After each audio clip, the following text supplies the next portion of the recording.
Welcome to BTEC Breakaway Training Course. I'm Robert Agar-Hutton. Want to welcome you here today. The point of this training is to give you a series of simple techniques that hopefully in a normal breakaway scenario, which is one where you will be a little bit concerned, but you know, it's not the Mad Axe murderer, you won't be terrified witless. So because your wits will be about you, and because you will have practiced these techniques time and time again, the techniques that we practice will, I won't say override, perhaps intermingle's a better way. Your natural behaviour becomes modified by what you learn and what you'll practice, and so then at some future date you'll do something more productive. If you grab me, Brian, is if they're slightly hesitant when they, when you say, could you please leave go? If you say, could you please leave go, Brian, and then just gently put your hand there, thanks, you can just gently disengage. Now, obviously, if Brian is holding tight, and I say, could you please leave go, thanks, and nothing happens, or even I just perceive there that the level of aggression is greater, then obviously then I'm going to use a breakaway technique, and we'll come to that later. Thanks, if you could leave go.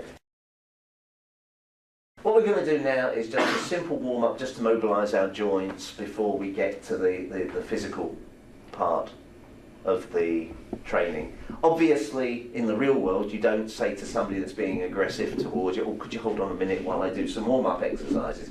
But just because this is a training day today, just for our own personal safety from a physical point of view, because we don't want to strain or pull any muscles, we're going to do a little warm-up.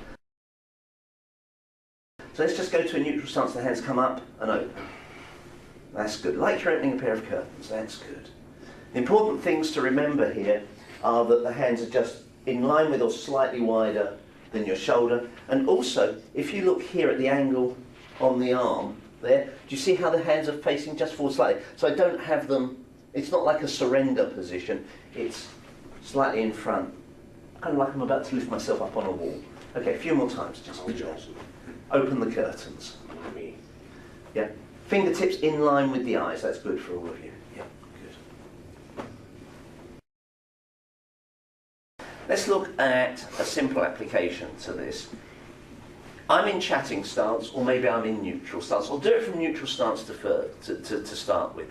What I want you to do is come in and push me. And all I'm going to do, sorry, I'll do that again please, is dance step and open the curtains. And if you notice, I end up, if you do it one more time, but then stop in position. Okay, sorry, my apologies. Go. Right. I actually end up to the side, I'm not touching, I'm away from, and I'm safe, and my hands are here to protect me. So I haven't touched my clients at all. Dance step, and they open the curtains to avoid this push. The push could be a punch, but because we're practicing, we're going to start with a push. Because as I said, a punch is like a fast push. So with your partner, give that a go. Cross hand grab, really easy grab. Now there's any number of physical ways out of that, but one of the very simple things to do is going, oh, what's the matter, lad? Right, now from here, I can peel off, because just as before we were doing that, I can actually peel off using my stomach and chest to restrain that arm. But I may not need to. Just coming in here and putting a friendly arm and going, what's the matter? Maybe all I need, because it will change the dynamic. If somebody comes up to you and just goes claw, other than your natural jerking away reaction, you know, somebody goes scratch, that's it. There's nothing you can do. The thing where you can use breakaway techniques is if somebody actually hooks into you. So if Ty hooks in